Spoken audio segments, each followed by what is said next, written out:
Come on, man. Come on. Johnny Bones, the GOAT, the greatest of all time, baby. Come on. I cannot get over it. Holy...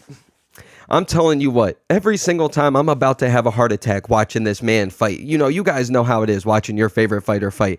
I can't believe it's going on damn near 20 years now that I've been watching this dude just go in there, fighting, doing his damn thing, putting on greatest performances you'll ever see. And I'm over here just sweating it every single time. Like, is this the one? Is this the one? You know, right before he's walking out, I'm damn near having a heart attack telling myself, like, if he loses this one, especially back-to-back cards after watching Max Holloway lose, my other favorite fighter, I might have to stop watching the damn sport because I'm taking this shit way too serious.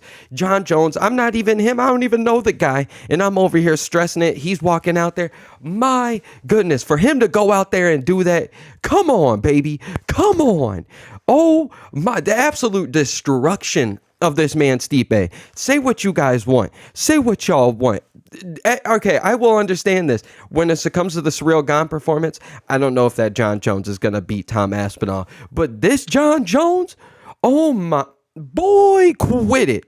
Bring it on, Tom. Bring it on. That's the only thing we have left. That is the only thing. I mean, every time we sit here and doubt him, I'm happy all these people that are just new fans over the last couple of years that maybe haven't had their John Jones experience. You just got 2 back-to-back years. I mean, my goodness, this dude every time shocks the world. I don't know why I'm surprised. As his biggest fan, that is a guy that has watched him dominate every single fight since Andre Guzmão in his very first fight in the UFC. It still blows my mind. I just think every time, you know, he's getting older, he takes away from the, you know, he takes his time away from the octagon and he comes back like he's never missed a step. Like, what more do you want from the guy? Oh my goodness, absolutely destroyed. I mean, which he's supposed to do if you're looking at the odds, but for somebody to go out there and do it like that, nobody expected that. We might have expected him to get the win later on, but pure dominance off rip. He might have taken a little, you know, maybe a few more punches than he wanted to. But I mean, that first sweep, just the nastiness, the ground and pound. I mean, my goodness, I'm blown away. Blown away. The training with Gable Stevenson and this man, Gordon Ryan, paid off. And of course, he's got the greatest coaches in the world. This man is the greatest game planner of all time, the greatest game planner, the executioner of all time.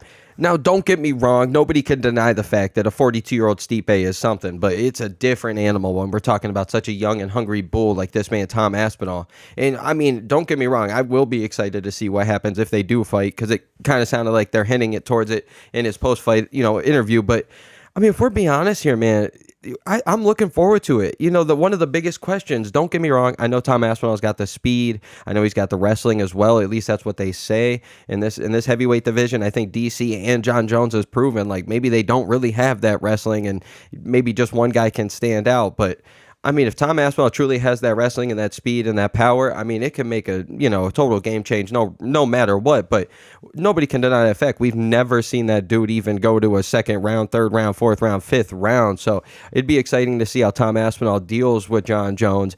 And before we get into it, though, man, I'm so damn happy I get to watch my favorite fighter, you know, turn the clock back, you know, after not really seeing him for that long.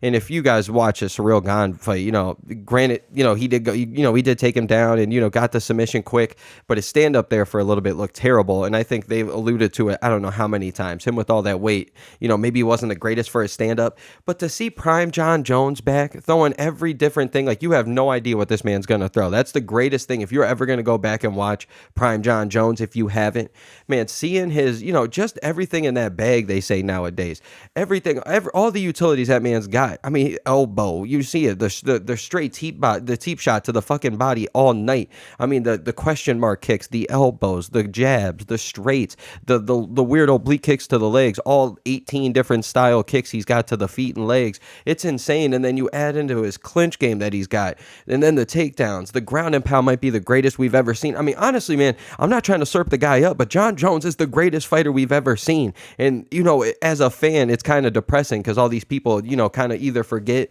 or weren't there to watch him in his prime. And to see anybody doubt this guy is, you know, it's upsetting as somebody that's watched it for so long and truly knows what it is.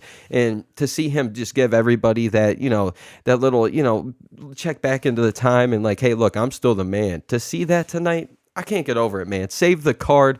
And speaking of saving the card, I can go on for days with John Jones, but UFC 309, as it looked, a little different there. Shouts out to Jim Miller for getting the dub. That one was fun. One of the greatest things after such a slow night, though, Charles Oliveira and Michael Chandler, that 5th round, one of the wildest rounds of all time. That was a fun fight. Reminds me a lot of their very first round. And you just got to say shouts out to that man, Michael Chandler. He's one of the only guys for some reason that makes a loss look good, if a loss could ever look good.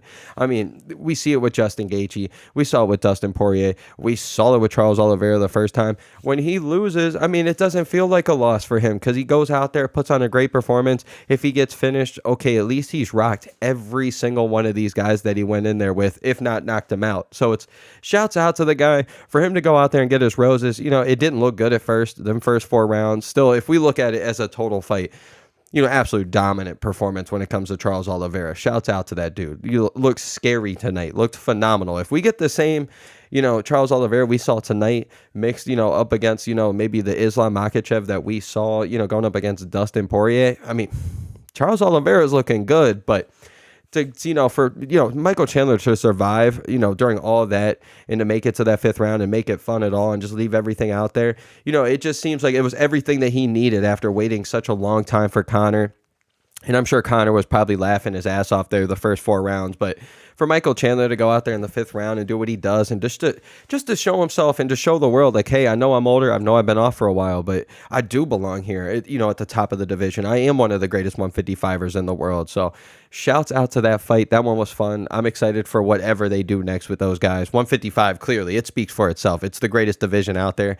And, clearly the last video I'm going to go into, because it's already 1:45 and I'm trying to get some sleep. And I had maybe a little too many Modelo's and maybe a little too many Scooby-Doobies. So when we go down to it, the last one I got to talk about, Bo Nickel, man. I had a feeling that it was something weird was going to happen. I thought if he was going to actually engage in some grappling and some wrestling, I truly thought there was a real big chance there, the guillotine or, any sort of submission, maybe even a triangle type thing that Paul Craig can pull off. And I didn't think they were going to be that worried about it all night, that they're just going to sit there and just let them throw overhands all night and kind of look terrible. And before we get too crazy, I know they're yelling overrated. I know I'm sitting there like, ooh, this does not look good for Bo Nickel, but benefit of the doubt, 7th MMA fight, professional MMA fight.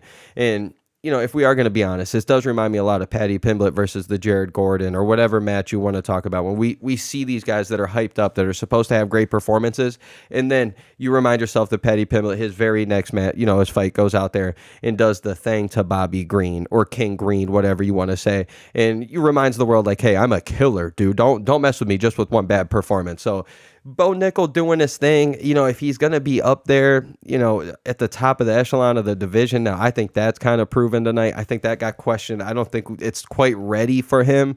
Clearly he looks good out there a little bit, but for such an older guy like Paul Craig to not maybe get through or at least maybe show a little more against, it's tough, but at the end of the day, you kind of got to blame the UFC for that matchup.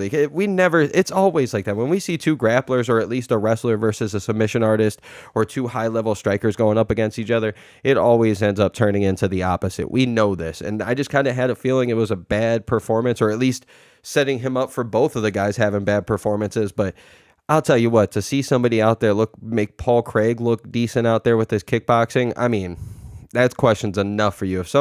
If any of these guys, you name any of the guys at the top that I've talked about all week at 185, they'll pick them apart if he's going to be standing all night. So what's Bo Nickel going to do if he's going up against Hamza? You can't sit there and strike all day. You're going to get destroyed. You're not just going to grapple at all. You're saying you're the greatest grappler. There's plenty of people out here that take out this man, Paul Craig, with his grappling. So it's a lot of questions. You can't beat him up too bad. I'm going to wait maybe one more fight or maybe, 2. Who knows? He's still so young and so fresh and he has so much potential.